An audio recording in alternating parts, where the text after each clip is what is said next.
Hello mga ka-miles! Magandang hapon, magandang gabi, magandang umaga sa inyong lahat. Tayo po ay nandito sa bahay, bagong dating, at ang init po sa labas.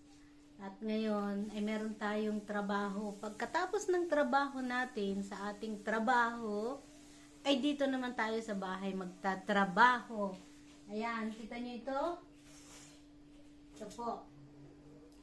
Pero bago yan, kamusta muna po kayong lahat sa aking mga subscribers. Pasensya na po kung medyo natagalan ulit ako bago mag-upload ng aking mga video. Dahil po baguhan at saka medyo nahihiyang humarap sa camera. Pero kailangan pong tapangan. para magtuloy-tuloy itong aking pag-upload. At salamat sa mga taong malaki ang tiwala sa akin, sa aking asawa, kay Sir Aspel Roma. Maraming salamat po kay Sir Ted. Maraming salamat at sa mga kaibigan niya na malaki ang tiwala sa kanya na sumusuporta sa akin. Marami pong salamat. At yun, madalang po ako mag-upload pero ngayon po ay sisikapin ko na palaging makapag-upload ng video, kahit short video sa aking YouTube channel. At sana po huwag kayong magsawa na ako ay suportahan kahit napakabata pa ng aking channel. At ngayon po ay nandito ako sa bahay, bagong dating, galing trabaho. Nakapagpahinga na po naman ng saglit. At ngayon ay dito naman tayo sa bahay magtatrabaho. Pasensya na po kayo, medyo makalat ang aming bahay dahil araw-araw po ay nasa trabaho kami. Kaya ang panahon lang namin na linis, mag-ayos ng aming gamit ay yung ganitong oras na nandito kami sa bahay. Minsan nga po ay hindi na namin magawa na ayos ng gamit dahil pagdating namin ng bahay, pagod ka na, yung ba namang maghapong trabaho mo. Tapos pagdating mo dito sa bahay, dahil nga kami lang mag-asawa dito, so ikaw pa rin yung magluluto, ikaw pa rin yung gagawa ng yung kakainin. Syempre, wala namang maglulutong iba. So, hati kami sa trabaho. Pag si Mr. ay nagluluto ng aming hapunan, ako naman yung gagawa ng to. Kagaya niyan. Yan po, oh. Yan po ay nakasampay dun sa labas ng bintana. Dahil sa sobrang init, nilikom na ni Mr. pagkarating. At ngayon, siya po nating titiklupin. Ayan. Hati nga po kami sa trabaho. So, ayan po. Yan ang buhay ng isang OFW. Ganito. Pag-alis sa trabaho mo, na kung saan ay may sweldo, dito naman sa bahay, 7 days a week, ang sweldo. Yan. At, kailangan po hindi po lahat ng OFW ay maaluwan. Alam nyo na, minsan, nakakapaiyak dahil akala lang ng iba ang OFW ay may mapera. Nakakaraos din naman po. Bakit ang hindi? Kasi nga nandito sa abroad. Pero marami rin pong bayarin. Maraming gastusan. Alam niyo yung akala lang nila nakangiti ka, maganda ng suot, kahit pa paano naman syempre pagka lumabas ka kahit pa paano magsusuot ka ng medyo busa pala ako. Katulad na lang namin, nandito nga po kami pareho mag-asawa.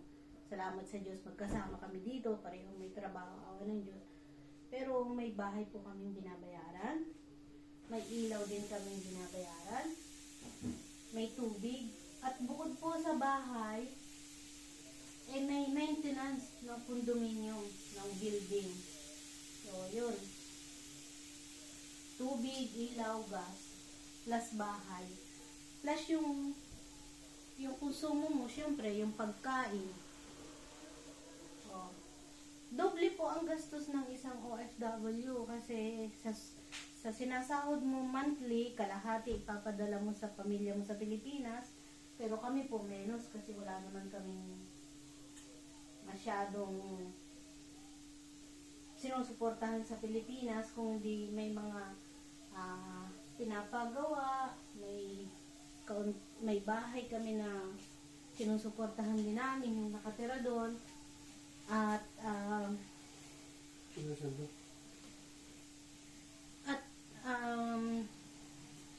ayun po, babayad din ng ilaw, pero malaking pagkakaiba po nung may mga anak na nasa Pilipinas. Kami po yung walang anak na nasa Pilipinas. Ayan, pero meron po kami awa ng Diyos sariling bahay na syempre kailangan namin padalhan din yung konsumo doon, yung tubig naman po hindi na binabayaran kasi kami nasa probinsya. So, yung ilaw at gas ng nakatira, hindi man po swelduhan yung nakatira doon kasi kapatid ko naman. Pero syempre, dahil siyang nakatira sa bahay mo doon, kailangan mong suportahan kahit papano. Lalo na pagdating sa mga malalaking problema na pinansyal na hindi nila gaano kaya, katulad lang itong nakaraan na namatay yung ina ng hipag ko, kaya yun. So, ito po ang buhay namin dito. Nakakaraos kahit pa paano. At kahit naman din po paano, kahit medyo nagigipit, pero ginagawa po sa paraan para makaipon. Yun. Yan yan. So, sa lahat po ng mga OFW, lalo't higit yung mga maraming anak na susuportahan, maraming anak o yung mga may mga anak,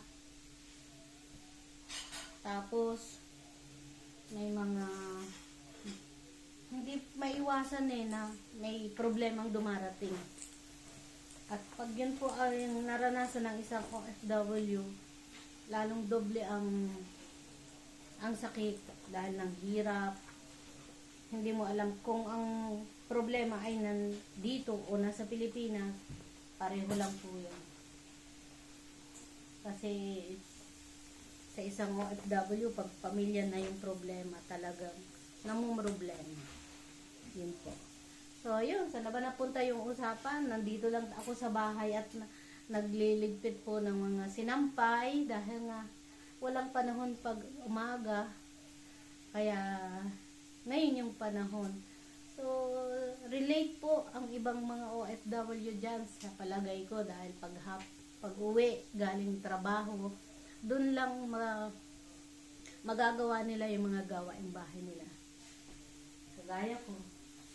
Kagaya namin. Ito po, nilabahan ko kagabi sa washing machine. Mga medyas, mga underwear.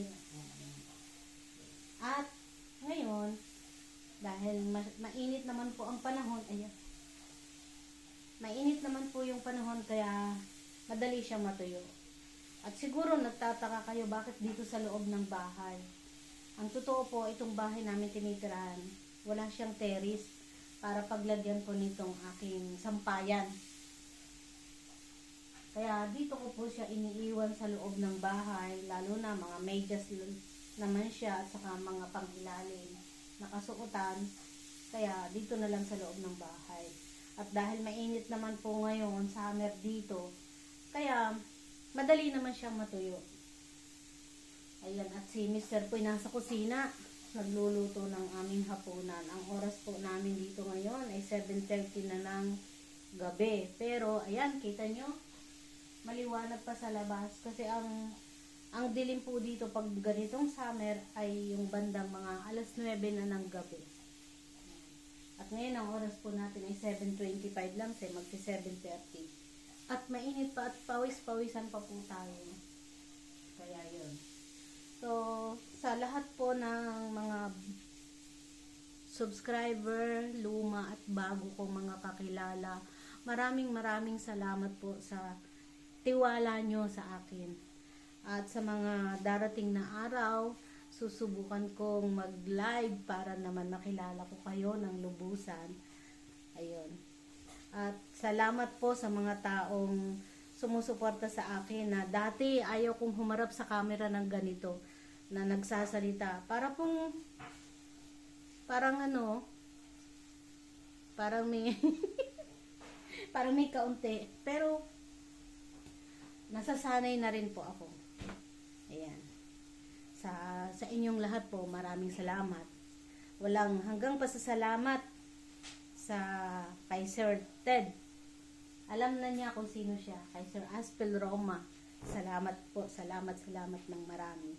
Kasi kung hindi rin dahil sa kanyang pagpupush na ituloy-tuloy ko ang aking YouTube channel, ay baka po na nawala na ang aking channel. Pero dahil alam kong may taong nagtitiwala pa rin sa aking kakayahan, at sana ay huwag kayong magsawa.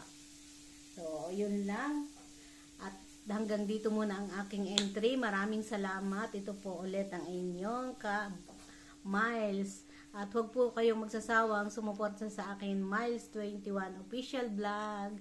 Maraming salamat po. Bye-bye and God bless. Hanggang sa sunod kong video. Bye-bye!